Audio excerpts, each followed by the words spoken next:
C'est du jus de pomme avec du Perrier, j'adore le mélange. Moitié-moitié, vous avez qu'à essayer, c'est vachement bon.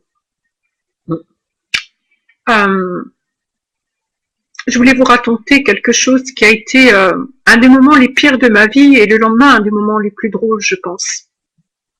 Je le fais pour Charles et puis je le fais aussi pour changer un petit peu de registre. Pour que vous voyez que je pense qu'on gagne plus le cœur des gens, des Français particulièrement, avec l'amour plus qu'avec de la haine ou avec du malheur. Ça fait peur aux gens, le malheur, mais l'amour, tout le monde connaît. J'ai reçu un courrier très gentil d'une fille très gentille aujourd'hui, je tiens à lui dire, en message privé. Et elle me dit, mais je vous admire pour cet amour platonique éternel. Je vais lui dire ça. Je vais lui dire que je n'ai pas choisi. Si c'était moi. Vous savez, Charles, il me plaisait beaucoup quand je l'ai vu. Le 14 décembre 94. Je vous ai raconté. Je suis restée un quart d'heure dans le bureau. Et quand je suis sortie, j'ai pensé que c'était une erreur. Une nouvelle erreur et que j'allais encore souffrir. Et pendant un an, c'est long un an, vous savez. Je me suis forcée. Il faut que vous sachiez la douleur que j'ai pu connaître avant avec d'autres hommes que j'ai aimés. Surtout Dédé. Surtout lui. Je me suis forcée à n'y jamais y penser. J'étais pauvre. Quand j'y suis allée, je me rappelle, j'avais une vieille R9, toute pourrie. Mais elle marchait bien. J'entretenais toujours très bien mes voitures parce que je pensais à mes enfants. Et comme j'étais pauvre, je ne sortais jamais la nuit avec elle. Je prévoyais toujours des voyages le jour quand j'allais chez mes parents. Pour pas tomber en panne en pleine campagne avec elle ou sur une autoroute. Vous voyez? J'ai toujours été prévoyante. Et je me garais loin pour qu'il voie pas que j'ai une vieille voiture. Je me souviens, il savait tout déjà. Je me rappelle aussi d'une chose, c'est que j'étais tellement maternelle et tellement prévoyante que mes enfants adoraient aller à la patinoire avec leurs amis. Ils me disaient, maman, les autres mamans, elles patinent avec leurs enfants, tu pourrais pas. Je dis, écoutez les filles, je n'ai personne. À Alençon, j'avais personne, ni amis, ni famille, ni femme de ménage, j'avais pas les moyens, je n'avais personne. Que des collègues qui me montraient de l'agressivité, des voisins gentils, mais je pouvais pas leur demander de s'occuper de ma maison à ma place. J'avais certains voisins gentils. Je voudrais parler de Madame Brière, qui a été très gentille. Une voisine célibataire. Très gentille. Et donc je disais aux enfants, si je me casse une jambe, parce qu'il y avait quand même des gens qui se cassaient des jambes, c'est un peu comme au ski. Si je me casse une jambe, si je me casse le pied, la cheville, imaginez les filles. C'est très handicapant, on avait quelques marches, j'ai toujours habité au rez-de-chaussée. Pour avoir un peu de verdure, parce que je viens de la campagne et je supporte pas les étages. Là, je suis au 4e. C'est la première fois que j'habite en hauteur, sauf pendant mes études. Et avec elle, j'ai toujours eu des rez-de-chaussée, avec pas accès au jardin, mais quand j'ouvrais, j'avais le jardin. J'avais 3 ou 4 marches. Et elle me disait, mais maman, tu penses toujours à tout, mais j'ai dit, c'est vrai. Qu'est-ce qu'on ferait? Qu'est-ce qu'on ferait si j'avais une jambe cassée? Qui est-ce qui ferait mon ménage? Qui est-ce qui irait au travail à ma place? Ils ont dit, c'est vrai, maman. Parce que je voyais des cas à la télé comme ça, où pour une jambe cassée, ça devenait une catastrophe. Et là, les gens n'avaient plus rien, quoi. Ils avaient pas d'aide, ils devaient même des fois mettre leurs enfants à la DAS pour ça, quoi. Enfin, je veux dire, quand on est vraiment seul, qu'on n'a personne, je savais bien que ça n'en arriverait pas là, mais j'essayais d'éviter toutes les circonstances où je pouvais me faire du mal. Alors, vous savez, quand 2 jours après mon internement, ils m'ont cassé une jambe à 2 endroits, vous savez ce que j'ai dit? Dans ma tête, tout de suite, le lendemain en me réveillant, après l'opération, j'aurais fait mieux d'aller à la patinoire. Sincèrement. J'ai regretté. Toute ma vie, je me suis privée de me faire plaisir. Parfois, pour pas prendre de risques pour mes enfants, pour être disponible, valide, elle n'avait que moi, elle pouvait compter que sur moi. Vous comprenez ça? Quelle cruauté! Quand Charles m'a dit, ils avaient mis du savon noir pour que tu te casses une jambe. Mais je sais pas, c'est exactement, il y a 2 ans pile, le 5 août. Ils ont programmé, payé un chirurgien 20 millions d'euros pour qu'il me coupe les nerfs des mauvais pieds quand je me suis fait une double entorse en faisant une fausse radio. Regardez dans les vidéos précédentes, comme quoi j'avais 4 fractures au pied droit. Il était prévu, selon les écoutes qui étaient placées dans le bureau du chirurgien, qu'on couperait les nerfs d'un pied, le mauvais, après on s'excuserait, et après on couperait les nerfs de l'autre pour me rendre infirme. Quand Charles m'a dit ça, il m'a dit, mais c'est ton ex-mari avec le maire et tout, ils veulent te faire souffrir. Ils veulent jamais que tu rencontres quelqu'un et ils veulent pas que ton histoire se sache. Et plus tu seras infirme, plus tu seras seule. Déjà, ils t'ont rendu grosse, regarde comment tu es.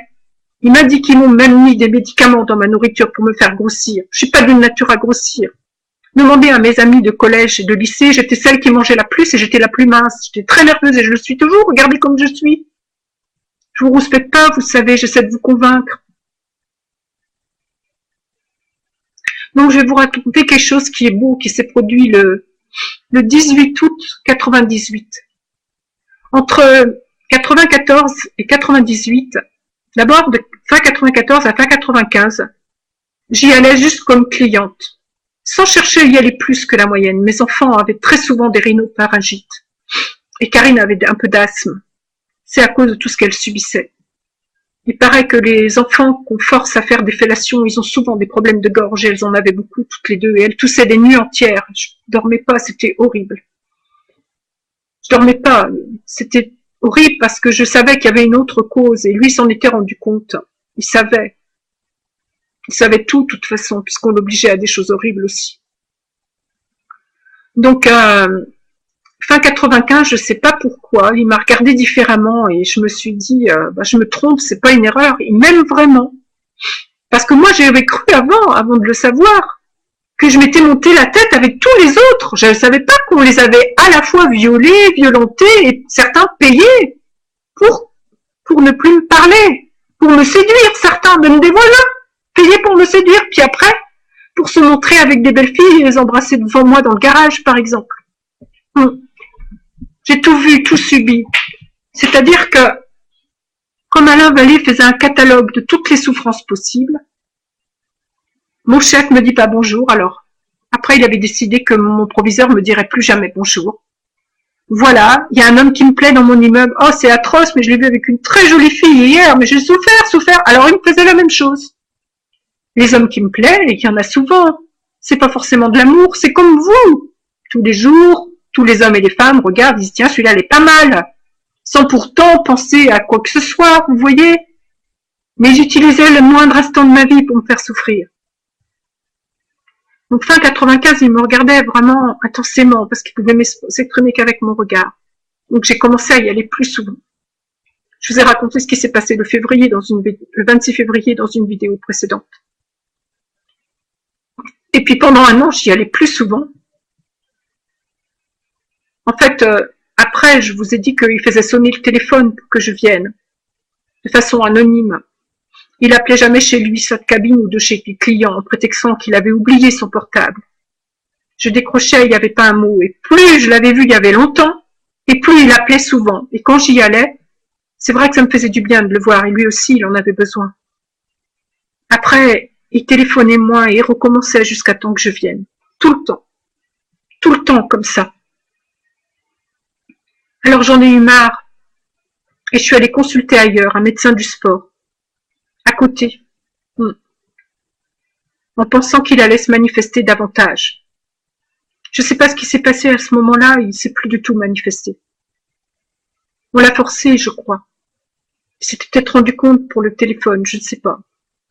Moi, je devenais complètement folle, puis surtout, je le croisais avec sa Joël mariée, là.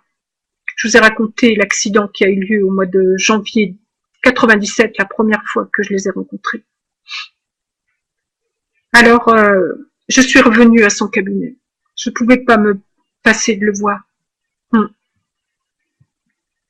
Pendant au moins 6 mois, je ne suis pas allée chez lui. C'était atroce. C'est comme quelqu'un qui a besoin d'une drogue. Là, ça fait 11 ans que je suis en manque. 11 ans. Quand je l'ai vu en 2005, vous ne pouvez pas savoir comme ça m'a apaisé, juste quelques minutes à son portail. Et l'avoir suivi.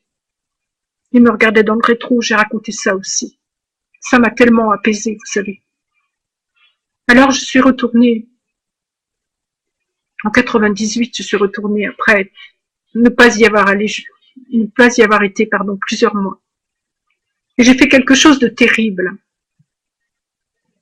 J'ai tout analysé, j'ai tout supposé. Ça faisait 4 ans que je le connaissais bientôt. Il me regardait avec des yeux à la fois de chien battu, à la fois des yeux amoureux, et je me disais, il doit être malade. Il est malade. Il a un problème. Ou alors, il est peut-être impuissant. J'ai tout pensé, tout pensé. J'ai échafaudé tout. Je ne pouvais pas imaginer qu'il y avait une machination derrière moi. Je souffrais beaucoup, vous savez. On l'obligeait à me faire souffrir. On l'obligeait à alterner le chaud et le froid. À me draguer certains jours. Oui, à me draguer. Il n'en a pas l'habitude, mais on le forçait. Et la fois d'après, à m'ignorer. Ou à traverser devant moi en marchant dans la rue côte à côte avec sa femme. Ça, c'était très douloureux. Il connaissait tous mes parcours. Tous mes parcours. Il me faisait souffrir, vous savez. Je sais pas, il y a plein de gens qui me regardent. Plein. Ne vous fiez pas aux chiffres de YouTube, ils les faussent. On peut aller voir dans les options de YouTube. Ils peuvent fausser les chiffres de la publication. Les vidéos partent autrement. Elles ont été capturées par les enfants de certains de mes amis. Et elles ont été mises bout à bout même. Et envoyées par les tweets et autres. Et mises sur d'autres sites. Mais si vous aimez quelqu'un, si ça vous arrive d'aimer vraiment quelqu'un ou d'avoir aimé vraiment quelqu'un, imaginez quand ça dure comme ça, que vous ne puissiez pas toucher la personne. Imaginez. Imaginez. C'est pas une question de sexe, c'est une question de besoin, d'amour, de passion. Vous avez besoin de faire une seule personne, les deux corps réunis et les deux esprits.